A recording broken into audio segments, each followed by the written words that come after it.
Halo semuanya, Assalamualaikum warahmatullahi wabarakatuh. Kita kembali lagi di mata kuliah interaksi manusia dan komputer. Pada video kali ini kita masuk ke season 11 ya, mengenai dialog. Nah, dialog itu sendiri adalah elemen antarmuka ataupun user interface pengguna yang efektif jika kita mendesain dan menggunakannya dengan benar. Nah, mereka dapat membantu pengguna mencapai tujuan mereka dengan lebih cepat dan mudah. Namun dialog ini dapat membuat pengguna frustasi ketika mereka melakukan kesalahan gitu ya. Mengetahui cara desain dialog akan memungkinkan kita menggunakannya dengan cara yang tidak mengganggu pengguna. Jadi dialog ini dapat membantu kita seperti misalnya konfirmasi actions ya, terus ataupun notifikasi gitu ya, notifikasi setelah kita melakukan action dan sebagainya. Nah, lalu apa itu dialog? Jadi dialog adalah suatu desain ataupun hamparan yang mengharuskan user untuk berinteraksi dengannya dan dirancang untuk memperoleh respons dari user itu sendiri. Nah, dialog memberi tahu pengguna tentang informasi penting, mengharuskan pengguna membuat keputusan lalu atau melibatkannya banyak tugas. Nah, dalam aplikasi, di web, dan bahkan di aplikasi seluler ya, dialog ini semakin banyak digunakan untuk mengarahkan perhatian pengguna ke tugas tertentu tanpa mengalihkannya dari konteks layar saat ini. Nah, misalnya di sini ketika kita melakukan sessions ya ataupun di sini ada sessions to expired ya, terus di sini ada apa namanya description-nya, you will be log out ya in 58 seconds. Do you want to sign in gitu ya. Lalu di sini diberikan pilihan yes, keep me sign in, or no, sign me out gitu.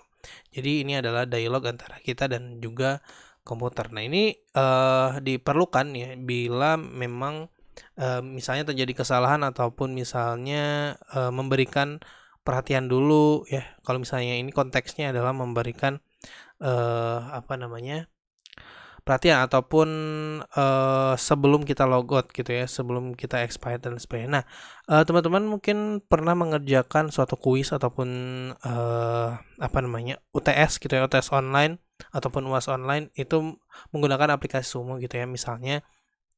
Nah, ketika teman-teman mengerjakan ujian di situ akan muncul pop up biasanya ya, ataupun ketika teman-teman selesai ataupun akan selesai gitu, biasanya ada dialog dulu nih, misalnya apakah teman-teman mau mengunci soal, apakah teman-teman mau apa namanya, terus ada peringatan misalnya waktu ujiannya akan habis dan sebagainya. Nah, itu dialog itu diperlukan untuk tidak membuat apa namanya, si usernya bingung gitu ya. Misalnya kalau tiba-tiba kuisnya itu selesai dan kita nggak tahu kenapa gitu ya, nah itu menjadi problem juga. Nah, ini adalah beberapa best practice ya, dialog. Nanti kalau misalnya teman-teman mendesain suatu website ataupun app yang disertai dialog. Nah, di sini misalnya adalah kurangi interupsi. Jadi gunakan dialog yang hemat karena mengganggu ya. Kemunculannya yang tiba-tiba memaksa pengguna untuk menghentikan tugas mereka saat ini dan fokus pada konten dialog. Nah, untuk dialog modal, pengguna harus berurusan dengan tindakan ya. Nah, jadi dialog modal ini yang teman-teman muncul ya, kayak misalnya pop up dan lain-lain, itu disebutnya modal. Nah, pengguna harus diurusan dengan tindakan dalam dialog sebelum melanjutkan dan tindakan lagi mengakses halaman di bawah. Nah, contohnya di sini untuk yang bagus ya, ini untuk pop up konfirmasi dialog. Jadi ini apakah misalnya kita mau mendiscard draft. Nah, ya biasanya ini ada di Android. Nah, di sini ada muncul bisa kita pilih cancel ataupun kita discard gitu ya. Nah, ataupun di sini yang salah adalah tiba-tiba ada pop-up dialog gitu yang kita misalnya kita mengunjungi suatu blog ya dan ada pop-up gitu suatu dialog untuk kita subscribe us. Nah, ini terjadi salah juga ya. Bisa jadi misalnya usernya jadi bete gitu ya ketika mereka lagi asik-asiknya membaca blog tiba-tiba ada pop-up gitu ya. Ataupun ada iklan dan sebagainya. Nah, itu dialog yang salah sebenarnya gitu ya. Nah, selanjutnya di sini ada kecocokan antara dialog dan juga dunia nyata. Jadi dialog ini harus berbicara dalam bahasa usernya menggunakan kata, frasa, dan juga konsep yang familiar bagi user, bukan istilah sistem khusus ya. Nah, misalnya di sini ada contoh yang salah, misalnya are you sure? Jadi you lose all photo and media gitu. Nah, jadi ini ada bahasa yang bahasa yang nggak dimengerti oleh usernya gitu. Apakah akan you will lose all photo and media gitu di sini ya. Jadi bisa cancel atau erase. Tapi di sini untuk dialognya mungkin kurang tepat juga ya. Harusnya bisa lebih jelas lagi gitu. Nah, misalnya ini yang bagusnya untuk Google Map ya, misalnya use Google Location Service. Jadi di sini dijelasin gitu sama Google-nya, let Google help apps determine location. This means sending anonymous location data to Google even when no apps are running. Ya, jadi di sini ada disagree ataupun agree. Jadi jelas gitu ya, dijelasin ini tuh pop-up-nya untuk apa sih gitu ya. Nah, kalau misalnya ini tiba-tiba ada bahas seperti ini gitu ya. Lah kok kita mau menghapus beberapa foto tapi disebutnya itu semuanya gitu. Nah, ya. Lalu di sini usahakan seminimalis mungkin gitu ya. Jadi kita tidak boleh mencoba menjejalkan semua terlalu banyak ke dalam dialog. Jadi semuanya dijejalin ke dalam dialog ya. Jaga agar tetap clean ya dan sederhana. Namun minimalis bukan berarti terbatas. Jadi semua informasi yang berharga harus berharga dan juga relevan gitu. Nah, misalnya di sini ada pop-up ya, pop-up untuk make appointment. Nah, tetapi di sana bingung banget ya karena ada banyak sekali yang harus diisi gitu ya.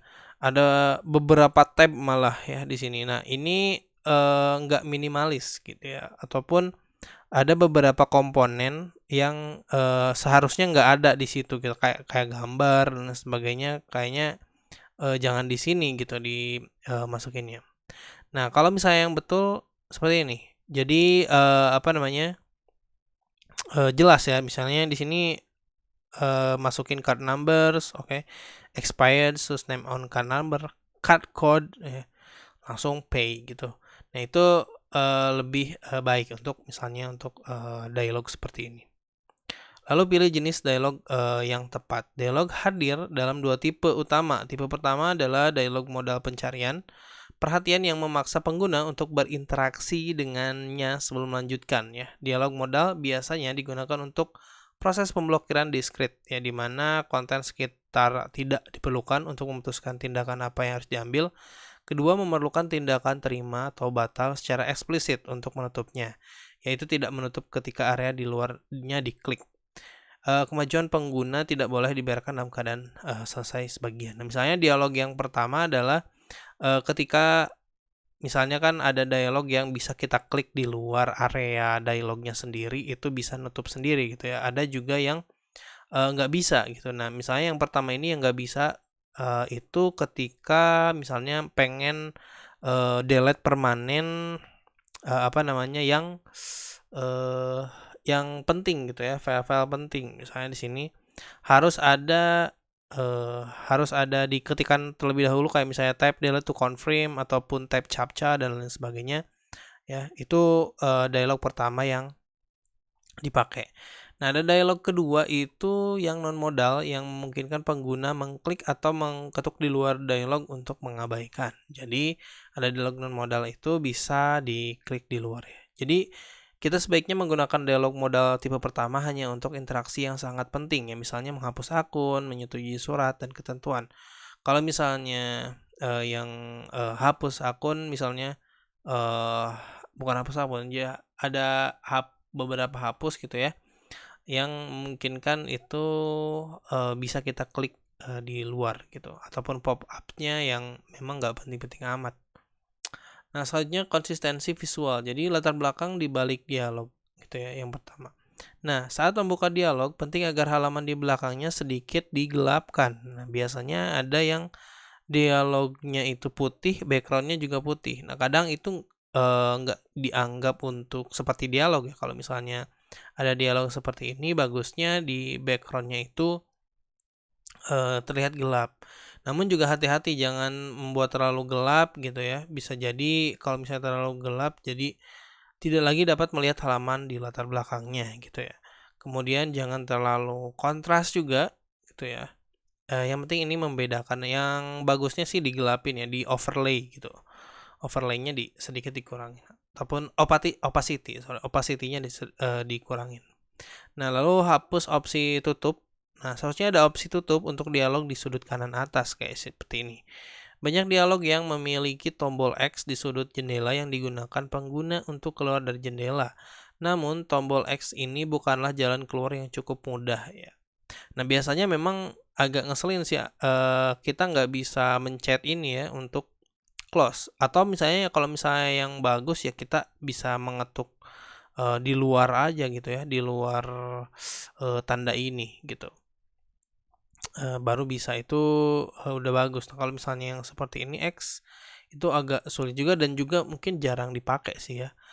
Kalau misalnya kita menggunakan handphone apalagi agak sulit juga kita mencari-cari X ini gitu. Oke, itu dia teman-teman untuk cara pembuatan dialog yang bagus ya. Dan juga teman-teman nanti bisa praktekkan untuk mendesainnya. Oke, terima kasih telah menonton video ini. Sampai jumpa di sesi selanjutnya.